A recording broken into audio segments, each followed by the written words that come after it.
السلام علیکم ورحمۃ اللہ وبرکاتہ۔ الحمدللہ رب العالمین، واشہد ان لا الہ الا اللہ وحدہ لا شریک لہ، واشہد ان محمدا عبدہ ورسولہ، صلوات اللہ وسلامہ علیہ وعلی آلہ وعلی اصحابہ ومن اہتدی بہدیہ واستنى بسنتہ الی یوم الدین، وبعد۔ معزز بھائیوں، عقیدہ واسطیہ کی شرح آپ لوگوں کے سامنے کی جاتی ہے۔ قبل اس کے کہ آج کا درس میں شروع کروں، گزشتہ ہفتے جس آیت کریمہ کی شرح یا اس کی تفسیر آپ لوگوں کے سامنے کی گئی تھی، جس میں اللہ رب العالمین کی ایک صفت غضب کا تذکرہ ہے، اس آیت کے حوالے سے ایک اشکال ہمارے ذہن میں پیدا ہوتا ہے۔ اس اشکال کو دور کرنے کے بعد، اس کا جواب دینے کے بعد، پھر میں آج کے درس کا آغاز کروں گا، یا جو آیتیں مصنف نے پیش کی ہیں ان آیتوں کو انشاءاللہ آپ کے سامنے ہم بیان کریں گے۔ گزشتہ ہفتے جو ہم نے موضوع پڑھا تھا اور جو آیت پڑھی تھی وہ یہ تھی کہ وَمَن يَقْتُلْ مُؤْمِنًا مُتَعَمِّدًا، جو کسی مومن کو جان بوجھ کر کے قتل کرتا ہے، فَجَزَاؤُهُ جَہَنَّمُ، ایسے آدمی کا ٹھکانہ جہنم ہے، یعنی قتل کرنے والے کا ٹھکانہ جہنم ہے، خالداً فیہا، وہ اس کے اندر ہمیشہ رہے گا، وغضب اللہ علیہ، اور اللہ رب العالمین کا اس شخص پر غضب نازل ہوتا ہے، اللہ کا غضب نازل ہوتی ہے، اللہ تعالیٰ غصہ کرتا، غضب کرتا ہے، جیسا کہ سائے سے معلوم ہوا، اور اسی بات کو ثابت کرنے کے لیے مصنف نے آیت یہاں پر پیش کی۔ وَلَعْنَهُ، اور اللہ کی ایسے شخص پر لعنت ہوتی ہے، وَأَعَدَّ لَهُمْ عَذَابًا عَظِيمًا، اور اللہ رب العالمین نے اس کے لیے بڑا عذاب تیار کر رکھا ہے۔ اس آیت کریمہ سے یہ اشکال پیدا ہوتا ہے کہ اگر کوئی کسی مسلمان کو قتل کرتا ہے تو کیا وہ جہنم کے اندر ہمیشہ ہمیشہ رہے گا؟ جیسا کہ اس آیت کا بظاہر یہی ہے کہ خالداً فیہا، وہ جہنم کے اندر ہمیشہ رہے گا، تو اس کا جواب یہ ہے کہ نہیں، وہ ہمیشہ جہنم کے اندر نہیں رہے گا۔ اگر وہ موحد ہے وہ ہمیشہ جہنم کے اندر نہیں رہے گا۔ کیوں؟ اس لیے کہ کسی مومن کو قتل کرنا یا کسی مسلمان کو قتل کرنا اگرچہ بڑا گناہ ہے، لیکن اتنا بڑا گناہ نہیں ہے جس کی وجہ سے انسان ہمیشہ ہمیشہ جہنم کے اندر رہے۔ اللہ رب العالمین نے قرآن کریم کی ایک دیگر آیت میں مومنوں کے آپس میں قتال کرنے والے کو بھی مومن قرار دیا ہے۔ اللہ فرماتا ہے وَإِن طَائِفَتَانِ مِنَ الْمُؤْمِنِينَ اقْتَتَلُوا، اگر مومنوں کی دو جماعت آپس میں لڑ پڑیں، آپس میں ایک دوسرے کو قتل کرنے لگیں، تو یہاں اللہ رب العالمین نے آپس میں قتال اور لڑائی کرنے کے باوجود بھی ان کو مومن قرار دیا۔ تو اس کا مطلب یہ ہوا کہ مومن کا قتل کرنا تو بڑا گناہ ہے، لیکن اگر کوئی کسی مومن کو قتل کرتا ہے تو اس وجہ سے وہ جہنم کے اندر ہمیشہ ہمیشہ نہیں رہے گا، وہ ہمیشہ ہمیشہ نہیں رہے گا۔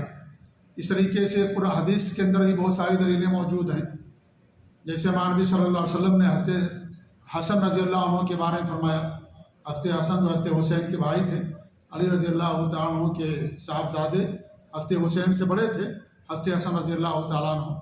ہمارے نبی نے کیا فرمایا ان کے بارے میں کہ اللہ رب العالمین کے ذریعے سے مومنوں کی دو بڑی جماعتوں کے درمیان صلح کرائے گا، اور اس سے مراد علی رضی اللہ عنہ کی جماعت اور معاویہ رضی اللہ تعالیٰ عنہ کی جماعت ہے۔ ان دونوں جماعتوں کا آپس میں اجتہاد کی بنا پر آپس میں جنگ ہو گئی تھی، لیکن اس کے باوجود ہمارے نبی نے کیا فرمایا کہ مومنوں کی دو بڑی جماعتوں کے درمیان، مسلمانوں کی دو بڑی جماعتوں کے درمیان اللہ رب العالمین کے ذریعے صلح کرائے گا۔ اور سن 40 ہجری کے اندر یہ صلح ہوئی۔ حضرت حسن رضی اللہ تعالیٰ عنہ کو خلافت ملی تو انہوں نے حضرت امیر معاویہ کو بلایا کوفہ کی جامع مسجد میں، اور وہاں پر بڑی کرسی رکھی، اس پر امیر معاویہ کو بٹھایا اور جا کر کے ان کے ہاتھ پر بیعت کر لیا حضرت امیر معاویہ کے، اور اس کی وجہ سے جو اختلاف چلا آ رہا تھا وہ ختم ہو گیا۔ اس لیے سن 40 ہجری کو عام الجماعہ کہا جاتا ہے، یعنی اجتماعیت کا اکٹھا ہونے کا سال۔ تو یہاں دیکھیں دونوں کی جنگ ہوئی آپس میں، لیکن اس کے باوجود امام نبی صلی اللہ علیہ وسلم نے دونوں کو مومن قرار دیا۔ تو اس سے معلوم ہوتا ہے کہ کسی مسلمان کا قتل کرنا یہ اتنا بڑا گناہ نہیں ہے جس کی وجہ سے آدمی ہمیشہ ہمیشہ جہنم کے اندر رہے۔ کن گناہوں کی وجہ سے آدمی ہمیشہ ہمیشہ جہنم کے اندر رہے گا؟ شرک، کبھی اللہ تعالیٰ اس کو معاف نہیں کرے گا۔ اللہ فرماتا ہے کہ وَمَن يُشْرِكْ بِاللَّهِ فَقَدْ حَرَّمَ اللَّهُ عَلَيْهِ الْجَنَّةَ، جو اللہ تعالیٰ کے ساتھ شرک کرے گا اللہ نے اس پر جنت کو حرام کر دیا ہے، ہمیشہ ہمیشہ جہنم کے اندر رہے گا۔ ایسے ہی کفر، یعنی جو کافرین ہیں، بڑے کفر کا ارتکاب کرتے ہیں، یہ جو مسلمان ہی نہیں ہوئے، کلمہ ہی نہیں پڑھا جنہوں نے، یا کلمہ پڑھ لینے کے بعد بھی کفر کیا، بڑا کفر کیا، تو ایسے لوگ بھی جہنم کے اندر رہیں گے۔ اللہ فرماتا ہے ان اللہ لعن الکافرین وأعد لهم سعیرا خالدین فیہا ابدا۔ ابدا اللہ نے فرمایا کہ ہمیشہ ہمیشہ اس کے اندر رہیں گے کافر لوگ۔ وما هم بخارجین من النار، اور ایک دوسرے آیت میں فرمایا کہ اللہ تعالیٰ نے کہ کبھی بھی وہ جہنم سے نہیں نکلیں گے۔ ایسے ہی جو منافق ہیں، منافق کے بارے میں اللہ فرمایا ان المنافقین فی الدرک الاسفل من النار، وہ جہنم کے سب سے نچلے طبقے کے اندر رہیں گے، سب سے نچلے گڑھے کے اندر رہیں گے۔ کون؟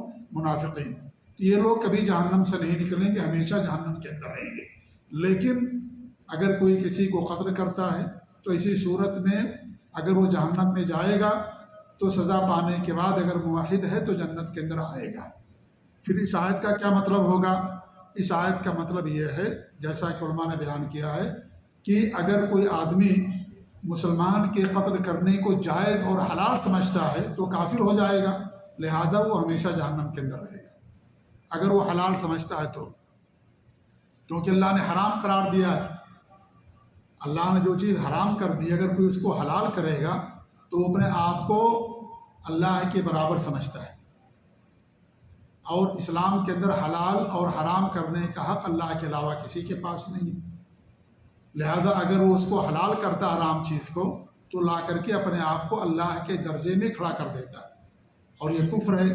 کوئی زنا کو حلال کر لے، شراب کو حلال کر لے، ہے کہ نہیں، شراب حلال ہے حرام نہیں ہے، ٹھیک ہے، تو یہ کفر ہے، یہ مسلمان باقی نہیں رہتا، وہ اسلام کے دائرے سے نکل جاتا۔ شراب پینا الگ ہے، شراب کو حلال کرنا الگ ہے۔ شراب پینا بڑا جرم ہے، یہ بڑا گناہ ہے۔ یہ ایک آدمی کہتا ہے شراب حرام ہے لیکن پیتا ہے، اس کا جرم کم ہے۔ ایک آدمی شراب نہیں پیتا لیکن کہتا کہ شراب حلال ہے، اس سے بڑا مجرم ہے یہ، اس لیے کہ اس نے وہ چیز جو اللہ نے حرام کی ہے اس کو حلال کر دیا۔ بات سمجھ آ رہی نا؟ جی ہاں، ایک آدمی عملی طور پر گناہ کرتا ہے، ایک انسان نماز نہیں پڑھتا لیکن وہ کہتا ہے کہ نماز شریعت کے اندر فرض ہے، یہ میری کوتاہی ہے، میں نماز نہیں پڑھتا۔ اس کا جرم اتنا بڑا نہیں ہے جو یہ کہے کہ اسلام کے اندر نماز ہی نہیں ہے، نماز کی فرضیت کا انکار کر دے اور کہے کہ اسلام میں نماز کوئی چیز نہیں ہے، میں نہیں فرض مانتا نماز کو، ٹھیک ہے، یہ بڑا جرم ہے جو فرضیت کا انکار کر دے۔ تو ایسے اگر کوئی انسان قتل کرنے کو حلال کر لیتا ہے کہ مسلمان کا قتل کرنا حلال ہے تو ہمیشہ جہنم کے اندر رہے گا، ٹھیک ہے۔ یا دوسرا مطلب اس کا علماء نے بیان کیا ہے کہ یہ سزا ہے اس کی، اگر کوئی آدمی کسی مسلمان کو قتل کرتا ہے تو اس کی سزا یہی ہے کہ وہ ہمیشہ جہنم کے اندر رہے، لیکن اگر کوئی رکاوٹ آ جائے تو رکاوٹ کی بنا پر اس کو جہنم سے نکالا جائے گا۔ یعنی یہ سزا اتنی بڑی ہے کہ اس سزا کا اس کی سزا یہی ہے اس عمل کی، اس جرم کی، یعنی کسی مسلمان کو قتل کرنا اتنا بڑا جرم ہے کہ اس کی سزا یہی ہے یا یہی ہونی چاہیے کہ ہمیشہ جہنم کے اندر رہے۔ لیکن اگر کوئی رکاوٹ آ گئی تو رکاوٹ ہونے کی بنا پر وہ ہمیشہ جہنم کے اندر نہیں رہے گا۔ جیسے وہ مومن ہے، اس نے کفر نہیں کیا، شرک نہیں کیا، لیکن مسلمان کو جان بوجھ کر کے قتل کر دیا، تو اس کی بنا پر اگرچہ اس کی سزا یہ ہے کہ جہنم کے اندر رہے، لیکن ایمان کی وجہ سے اللہ تعالیٰ اس کو جہنم سے نکالے گا اور ہمیشہ جہنم کے اندر نہیں رہے گا، کیونکہ ایک رکاوٹ آ گئی۔ رکاوٹ کیا ہے؟ ایمان اور توحید، یہ رکاوٹ ہے کسی بھی انسان کو جہنم میں ہمیشہ رہنے کے لیے، تو اس کی بنا پر انسان نکلے گا۔ اگر اس نے شرک نہیں کیا، اگر شرک بھی کیا ہے تو ہمیشہ جہنم کے اندر رہے گا، چاہے وہ کسی کو قتل کرے یا قتل نہ کرے، وہ ہمیشہ جہنم کے اندر رہے گا، ٹھیک ہے۔ جیسے مثال سے سمجھیے کہ ایک بندہ، ایک شخص اپنے ماں باپ کے مال کا وارث ہوتا ہے کہ نہیں؟ ماں باپ کے مال کا وارث ہوتا ہے، لیکن اگر کوئی رکاوٹ آ جائے تو اپنے ماں باپ کے مال کا وارث نہیں ہوگا۔ کیا رکاوٹ ہے؟ جی ہاں، مرتد ہو گیا بچہ مان لیجیے، یا باپ مرتد ہو گیا، اللہ تعالیٰ ہم سب کی حفاظ کرے، دین اسلام سے نکل گیا، مرتد ہو گیا وہ، تو وہ اپنے ماں باپ کے مال کا وارث نہیں ہوگا، کیونکہ دو دین والے ایک دوسرے کے وارث نہیں ہو سکتے، کافر مسلمان کا وارث نہیں ہوگا، مسلمان کافر کا وارث نہیں ہوگا، ٹھیک ہے؟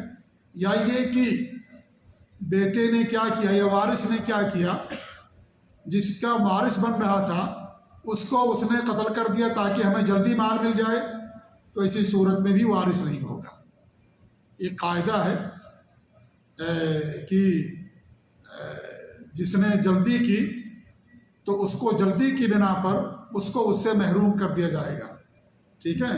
من استعجل قبل اوانہ عوقب بحرمانہ، وقت سے پہلے اگر کوئی جلدی کر لے اور تو ایسی صورت میں اس کو اس سے محروم کر دیا جائے گا جس چیز کی وجہ سے اس نے کیا۔ اس کو مال کی ضرورت تھی، بیوی نے شوہر کو قتل کر دیا یا شوہر نے بیوی کو قتل کر دیا، کس لیے قتل کیا؟ تاکہ ہم کو وراثت مل جائے، بیوی مالدار، یا اس طریقے سے کسی اور کو قتل کر دیا جس کا وارث تھا وہ۔ وراثت کب ملتی ہے؟ موت کے بعد، ابھی موت نہیں ہوئی، اس نے کہا کہ جلدی ہم کو مال مل جائے، تو اسی صورت میں اس مقصد کے لیے قتل کر دیا تو اس کا وارث نہیں ہوگا وہ۔ رکاوٹ آ گئی، قاعدہ تو یہ تھا کہ وارث ہونا چاہیے، لیکن رکاوٹ آ گئی، دین چھوڑ دیا یا اس نے قتل کر دیا تو وارث نہیں ہوگا۔ ایسے یہاں پر بھی کہ اس کی سزا تو یہ ہونی چاہیے کہ ہمیشہ جہنم کے اندر رہے، لیکن ایمان اور توحید ایک رکاوٹ بن کر کے آ گئی، لہذا وہ ہمیشہ جہنم کے اندر نہیں رہے گا، ٹھیک ہے؟ بات سمجھ آ رہی کہ نہیں آ رہی ہے؟ تیسرا جواب یہ دیا گیا ہے کہ یہاں پر خالدن سے مراد یہ ہے کہ ایک لمبی مدت تک اس کے اندر رہے گا، یہ نہیں کہ اس کے اندر ہمیشہ ہمیشہ رہے گا، اسے اللہ نہیں فرمایا خالدن فیہا ابدا، یہ اللہ نہیں فرمایا۔ جی ہاں، خالدن فیہا ابدا اللہ نے کن کے بارے میں فرمایا ہے؟ جو جنت کے اندر ہمیشہ رہیں گے ان کے بارے میں فرمایا، یا جو جہنم کے اندر ہمیشہ رہیں گے کبھی جہنم سے نہیں نکلیں گے، جیسے مشرک اور کافر اور منافق، ان کے بارے میں اللہ نے فرمایا کہ کبھی جہنم سے نہیں نکلیں گے، خالدین فیہا ابدا۔ لیکن جو بڑے بڑے گناہ ہیں ان کے بارے میں اللہ رب العالمین نے قرآن میں کہیں نہیں فرمایا کہ خالدین فیہا ابدا، ابدا کا لفظ اللہ نے استعمال کیا، خالدینہ کا لفظ استعمال کیا، اور خالدینہ یہ لفظ خلود عربی زبان کے اندر لمبی مدت کے لیے بھی استعمال ہوتا ہے، مکثن طویل، یعنی کوئی آدمی کہیں پر لمبی مدت رہے، ایک لمبے عرصے تک رہے، اس کے لیے بھی خلود کا لفظ استعمال ہوتا ہے، ایک لمبی مدت کے لیے۔ تو یہاں پر مراد یہ ہے کہ ایک لمبی مدت کے لیے رہے گا، ہمیشہ ہمیشہ اس کے اندر نہیں رہے گا۔ تو یہ تین معنی بیان کیا گیا، اسی لیے اس میں رد ہے، میں نے جو گفتگو کی ہے خوارج پر، خوارج اور معتزلہ اور روافض، یہ تین فرقے ایسے ہیں جو یہ کہتے ہیں کہ بڑے گناہ کا ارتکاب کرنے والا ہمیشہ ہمیشہ جہنم کے اندر رہے گا۔ کسی نے کسی کو قتل کر دیا، یا کوئی مومن جھوٹ بول دیا، جھوٹ بولتا ہے، یا مومن رشوت لیتا ہے مسلمان ہو کر کے، یا اس نے زنا کیا، یا اس نے جو ہے سود کھایا، تو یہ بڑے جرم ہیں، ایسے کرنے والے ہمیشہ ہمیشہ جہنم کے اندر رہیں گے۔ یہ عقیدہ ہے خوارج کا۔ خوارج کہتے ہیں جو مسلم حکمرانوں کے خلاف خروج اور بغاوت کرتے ہیں، مسلمانوں کو کافر کہتے ہیں، اور مسلمانوں کے خون کو حلال سمجھتے ہیں، مسلمانوں کا قتل عام کرتے ہیں، ایسے لوگوں کو خوارج کہا جاتا ہے، ٹھیک ہے؟ اور اس وجہ سے بھی خوارج کہا جاتا ہے کہ ان کا عقیدہ یہ ہے کہ بڑے گناہ کا مرتکب ہمیشہ جہنم میں رہے گا۔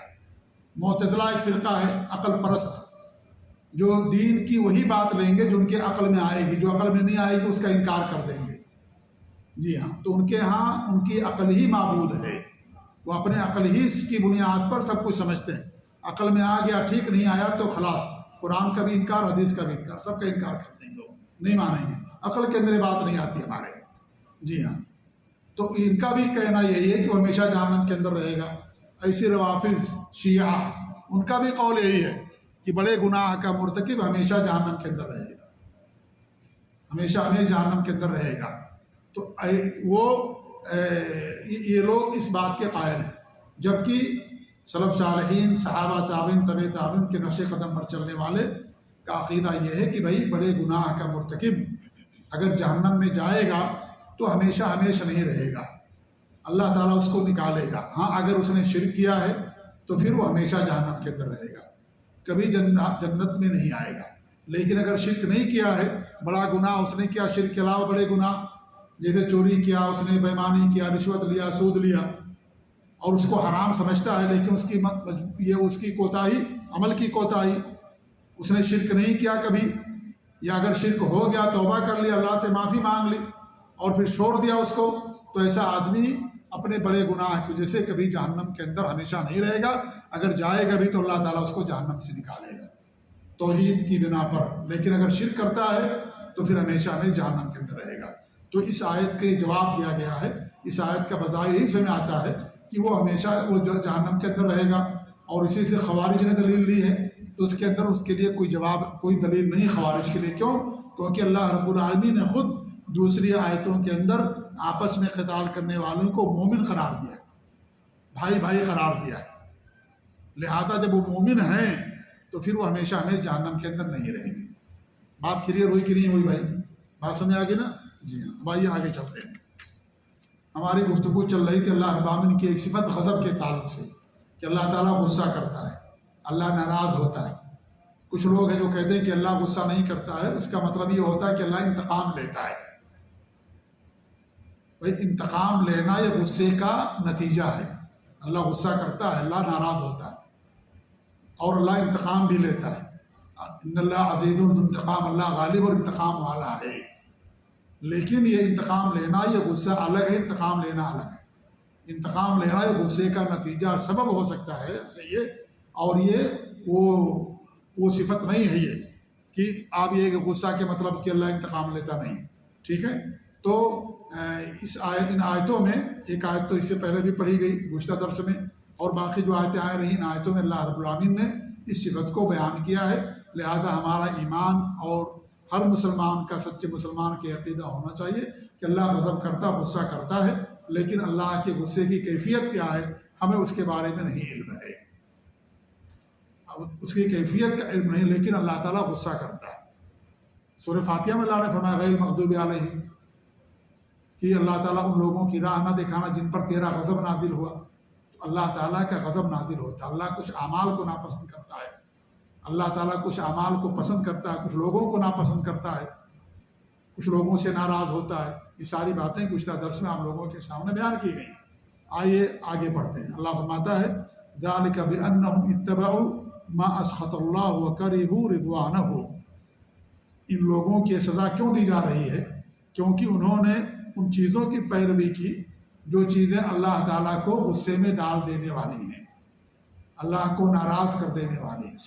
سخت کے معنی ناراض کرنا، غصہ کرنا، اللہ تعالیٰ کو غیظ و غضب کے اندر مبتلا کر دینے والی، اس لیے ان کو یہ سزا دی جا رہی ہے۔ اس سے کیا معلوم ہوا کہ ہمیں ان چیزوں کو کرنا چاہیے جن سے اللہ تعالیٰ خوش ہوتا ہے، جن سے اللہ راضی ہوتا ہے، ان چیزوں کو ہمیں کرنا چاہیے، اور ان چیزوں سے دوری اختیار کرنا چاہیے جن چیزوں سے اللہ تعالیٰ ناراض ہوتا ہے۔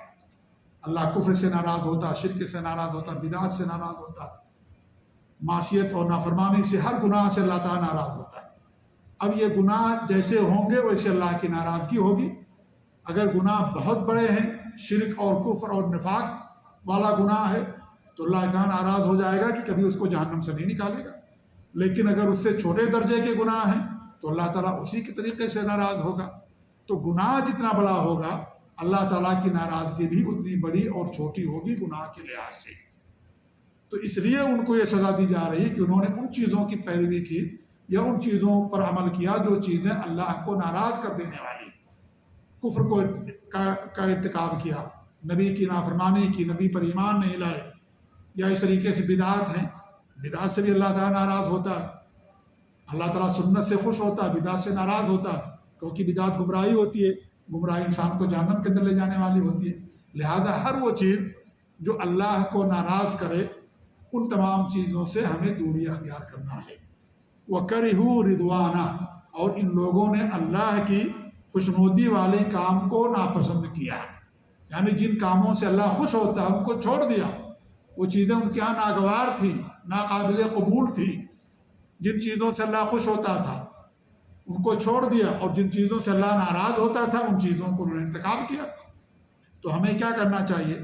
ان چیزوں کو کرنا چاہیے جس سے اللہ تعالیٰ خوش ہو، اللہ کی رضا سے۔ اللہ تعالیٰ کی دو صفت ثابت ہوئی، ایک تو اللہ تعالیٰ ناراض ہوتا ہے، دوسرے اللہ خوش ہوتا ہے، راضی ہوتا ہے۔ رضا کی صفت بھی اس سے پہلے ہم پڑھ چکے ہیں، وَكَرِهُ رِضْوَانَهُ، اللہ کی رضامندی والے کاموں کو انہوں نے ناپسند کیا، چھوڑ دیا ان کاموں کو۔ اللہ پر ایمان چھوڑ دیا، نماز چھوڑ دی، سنت چھوڑ دیا، سچ بولنا چھوڑ دیا، جو بھی نیکی کام ہیں اللہ جس سے خوش ہوتا ہے ان تمام چیزوں کو چھوڑ دیا انہوں نے۔ تو ہمیں ان چیزوں کو کرنا چاہیے جن چیزوں سے اللہ خوش ہوتا ہے، اور ان چیزوں کو چھوڑ دینا چاہیے جن چیزوں سے اللہ رب العالمین ناخوش ہوتا ہے، ناراض ہوتا ہے، تاکہ اللہ تعالیٰ کی ناراضگی سے ہم اپنے آپ کو بچا سکیں۔ آگے اللہ نے کیا فرمایا؟ فَلَمَّا آسَفُونَا انتقمنا منهم، جب انہوں نے ہمیں غیظ و غضب میں ڈال دیا تو ہم نے ان سے انتقام لیا۔ کن سے انتقام لیا؟ جنہوں نے ہمیں غیظ و غضب میں ڈال دیا، یعنی ان کاموں کا ارتکاب کیا جن سے اللہ ناراض ہوتا ہے۔ جب اللہ ناراض ہو گیا، اللہ کو غضب آیا، تو اللہ رب العالمین نے ان سے انتقام لے لیا۔ تو اس آیت کریمہ میں ان لوگوں پر رد ہے جو یہ کہتے ہیں غضب کا معنی انتقام ہے۔ کیوں؟ اس لیے کہ دو باتیں اللہ نے بیان فرمائی۔ پہلے بیان فرمایا کہ انہوں نے ہم کو غضب میں ڈال دیا، اس کے نتیجے کے طور پر اللہ نے کیا فرمایا کہ ہم نے ان سے انتقام لیا۔ لہذا انتقام الگ چیز ہے، انتقام لینا، اور غصہ کرنا الگ چیز ہے۔ کبھی کبھی ایسا بھی ہوتا ہے کہ انسان غصہ ہوتا لیکن انتقام نہیں لیتا، بدلہ نہیں لیتا، ہوتا کہ نہیں ہوتا؟ انسان غصہ ہوا لیکن بدلہ نہیں لیا۔ کبھی انسان بدلہ لے لیتا، تو اللہ تعالیٰ کبھی غصہ ہوتا لیکن بدلہ نہیں لیتا، اللہ معاف کر دیتا، کیونکہ گناہ چھوٹا، اللہ کو ناراضگی تو ہوئی، اللہ غصے میں آیا لیکن پھر بھی اللہ نے انتقام نہیں لیا، چھوڑ دیا اللہ نے۔ آج کتنا ہم گناہ کرتے ہیں کہ اللہ تعالیٰ اس کا انتقام لیتا ہے؟ کہ اللہ انتقام لیتا ہے؟ کتنا ہم سے گناہ ہوتا ہے، کتنی نافرمانی ہوتی ہے، کتنی معصیت ہوتی ہے، کتنا گناہ کا کام ہم سے ہوتا ہے۔ اگر اللہ تعالیٰ ہمارے ہر گناہ کا انتقام لینے لگے تو زمین پر کسی کو چلنے کا حق بھی حاصل نہیں ہوگا کہ زمین پر چل سکے، پانی کے گھونٹ بھی ہم کو نہیں ملے گا اگر اللہ تعالیٰ ہمارے ہر گناہ پر انتقام لینے لگے۔ تو انتقام ایک الگ چیز ہے، غصے کو انتقام سے تعبیر کرنا، غصے کے معنی انتقام کرنا، انتقام لینا یہ غلط ہے۔ ٹھیک ہے، اس آیت کریمہ سے بات کھل کر کے واضح ہو گئی کہ غصہ ناراض ہونا الگ ہے، انتقام لینا الگ ہے۔ اور نمبر ایک، نمبر دو، کبھی انسان ناراض ہوتا ہے اور غصہ ہوتا ہے لیکن انتقام نہیں لیتا، ایسے اللہ رب العالمین بھی، اللہ کی اونچی مثالیں ہیں کہ اللہ تعالیٰ ناراض ہوتا لیکن اللہ رب العالمین انتقام نہیں لیتا، اللہ رب العالمین چھوڑ دیتا ہے، کیونکہ ہر معصیت سے، ہر گناہ سے اللہ ناراض ہوتا ہے۔ اللہ تعالیٰ کفر و شرک سے خوش نہیں ہوتا۔ کتنا کفر و شرک کیا جاتا ہے، مسلمان شرک کرتا ہے، مسلمان کفر کرتا ہے کہ نہیں کرتا ہے؟ مسلمان شرک کلمہ پڑھتا ہے، اللہ پر ایمان، نبی پر ایمان رکھتا ہے، لیکن شرک کرتا ہے وہ، کہ اللہ تعالیٰ کو یہ پسند نہیں، اللہ ناراض ہوتا ہے۔ لیکن اللہ نے انتقام نہیں لیا، چھوڑ دیا اللہ رب العالمین، قیامت کے لیے چھوڑ دیا، اللہ نے انتقام لیا۔ تو انتقام لینا ایک الگ چیز ہے، اور ناراض ہونا، غصہ ہونا ایک الگ چیز ہے۔ تو اللہ فرماتا فلما آسفونا، جب انہوں نے ہمیں غیظ و غضب میں ڈال دیا، انتقمنا منہم، ہم نے ان سے انتقام لیا۔ آگے چلیے، آگے اللہ فرماتا ہے جو مصنف نے یہاں پیش کیا ہے کہ وَلَوْ أَرَادُوا الْخُرُوجَ لَأَعَدُّوا لَهُ عُدَّةً وَلَكِنْ كَرِهَ اللَّهُ انبعاثَهُمْ فَثَبَّتَهُمْ وَقِيلَ اقْعُدُوا مَعَ الْقَاعِدِينَ۔ یہ سورہ توبہ کی آیت نمبر 46 ہے، یہ منافقین کے بارے میں، منافقین کے بارے میں اللہ نے بیان فرمایا۔ مصنف نے پوری آیت نہیں بیان کی ہے، جو محل شاہد اسی کو بیان کیا، میں نے پوری آیت پڑھی ہے۔ وَلَوْ أَرَادُوا الْخُرُوجَ، اگر یہ لوگ خروج چاہتے، یعنی اگر یہ لوگ جنگ میں جانا چاہتے، جنگ تبوک کی بات ہو رہی ہے، غزوہ تبوک کی جو سب گرمی میں ہوئی تھی، تو اس میں منافقین نے شرکت نہیں کی، بہانہ بنا لیا، جھوٹ بول دیا، اور ان کی مرضی، وہ چاہتے بھی نہیں تھے کہ جنگ میں جائے۔ سخت گرمی کا زمانہ تھا، سخت گرمی، کھجور پکنے کا وقت تھا، اور ان کے پاس کھجوروں کے باغات تھے، سمجھے کہ ہم چھوڑ کر کے چلے جائیں گے، کھجوریں سب برباد ہو جائیں گی، اور گرمی بہت سخت تھی اس وقت۔ تو اس وجہ سے انہوں نے، اللہ نے کیا فرمایا، وَلَوْ أَرَادُوا الْخُرُوجَ، اگر وہ لوگ جنگ میں نکلنا چاہتے، لَأَعَدُّوا لَهُ عُدَّةً، تو اس کے لیے تیاری کرتے۔ کس کے لیے؟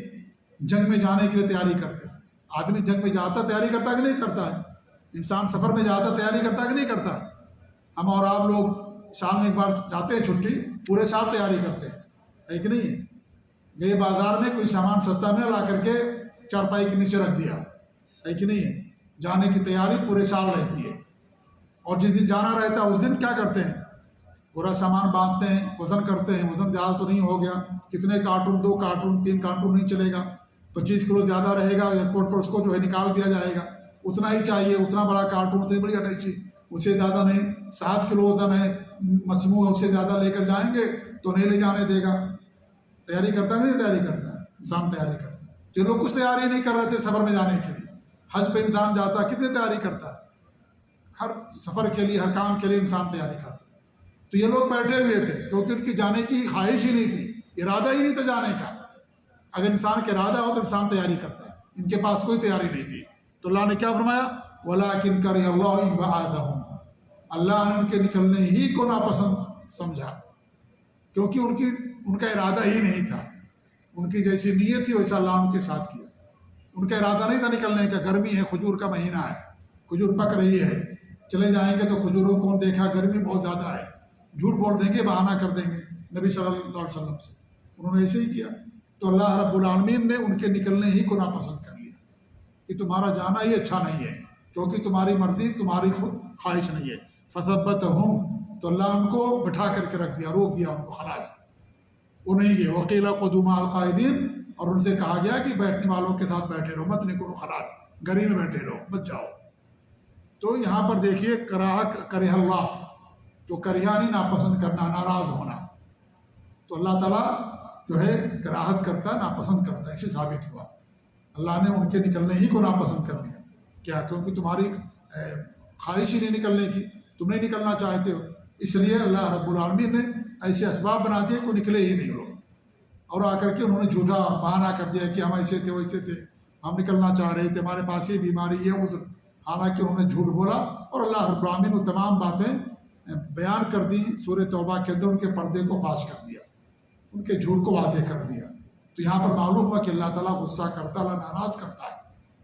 جی ہاں، اس طریقے سے ایک اور آیت مصنف نے پیش کی اس صفت کے حوالے سے، کبر مقتا عند اللہ ان تقولوا ما لا تفعلون، اللہ کے یہاں بڑی ناراضگی والی بات ہے کہ تم وہ کہو جو کرتے نہیں ہو۔ کبر مقتا، مقت مانے ناراضگی، اللہ تعالیٰ کے لیے بڑی ناراضگی والی بات ہے، اللہ کو غیظ و غضب میں ڈالنے والی بات ہے کہ تم وہ بات کہو جو خود کرتے نہیں۔ اس میں ان لوگوں پر رد ہے، یا ان لوگوں کے لیے مذمت ہے سخت، جو دعوت تو دیتے ہیں لوگوں کو لیکن اس کے اوپر عمل نہیں کرتے، ان کے قول اور ان کے عمل میں تضاد ہے، کرتے کچھ ہیں اور دعوت کچھ دیتے ہیں۔ یا انسان ہی عام انسان ہے، آپ اسے پوچھیے نماز پڑھے، ہاں نماز پڑھ لیا، حالانکہ نماز نہیں پڑھا رہتا، جھوٹ بول دیا، کیا نہیں، اور کہہ دیا کہ ہاں میں نے کر لیا وہ چیز، ہاں ہم نے زکوٰۃ دے دیا، حالانکہ زکوٰۃ نہیں دیا رہتا، جھوٹ بولتا۔ تو اللہ فرماتا ہے کہ اللہ تعالیٰ کے یہاں یہ بڑی ناراضگی والی بات ہے کہ تم وہ کہو جو کرتے نہیں ہو۔ جب عمل نہیں کیے تو جھوٹ بولنے سے کیا فائدہ؟ اللہ کو کوئی دھوکہ دے سکتا ہے؟ خاص طور سے اس میں دعات کے لیے، علماء کے لیے بڑی مذمت کی بات ہے کہ انسان دعوت دے اور خود اس کے اوپر عمل پیرا نہ ہو۔ یہ اللہ تعالیٰ کے ہاں ناراضگی کا بہت بڑا ذریعہ، اللہ تعالیٰ ایسے لوگوں سے ناراض ہوتا، اس لیے قول اور فعل کے اندر تضاد نہیں ہونا چاہیے۔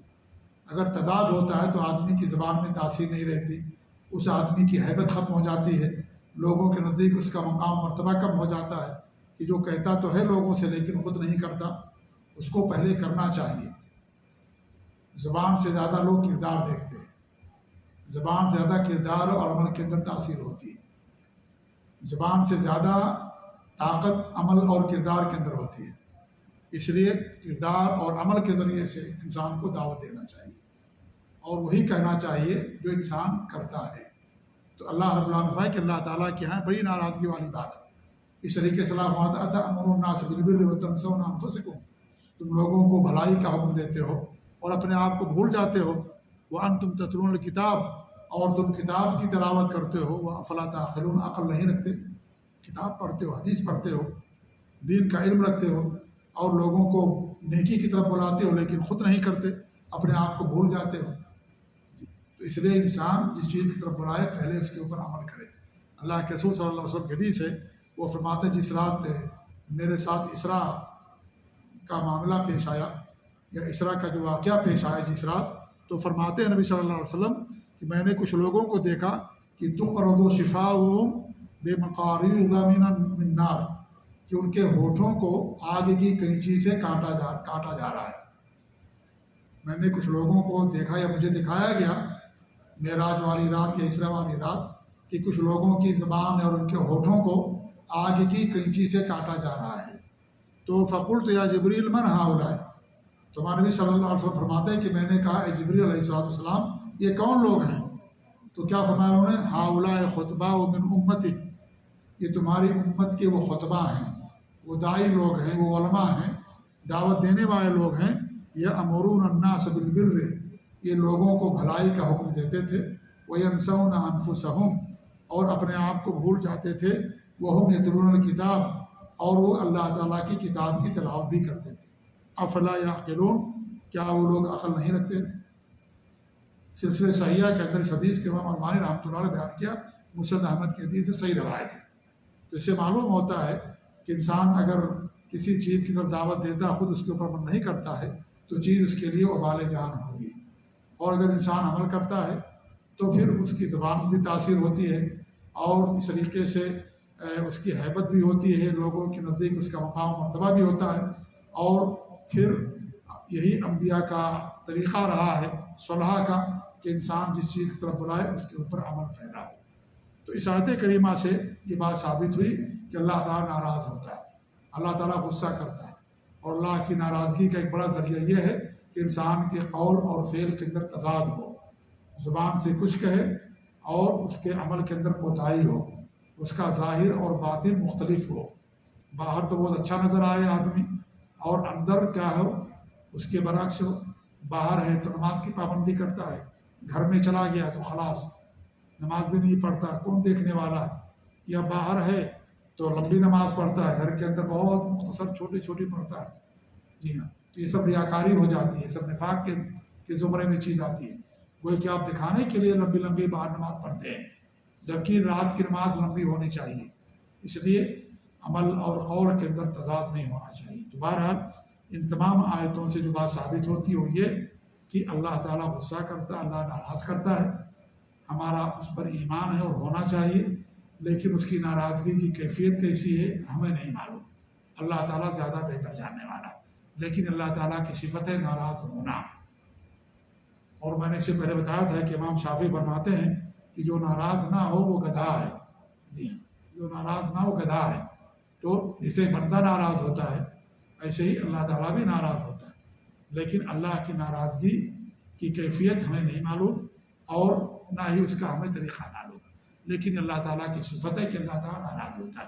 اللہ تعالیٰ دعا کہ اللہ رب العالمین ہمیں اپنے عقیدے کا علم حاصل فرمائے، اور اللہ رب العالمین ہمارے عقیدے کی اصلاح فرمائے، اپنے نبی کی سنتوں پر قائم رکھے، صلی اللہ علیہ وسلم کے عقیدہ و منہج پر قائم رکھے، آمین۔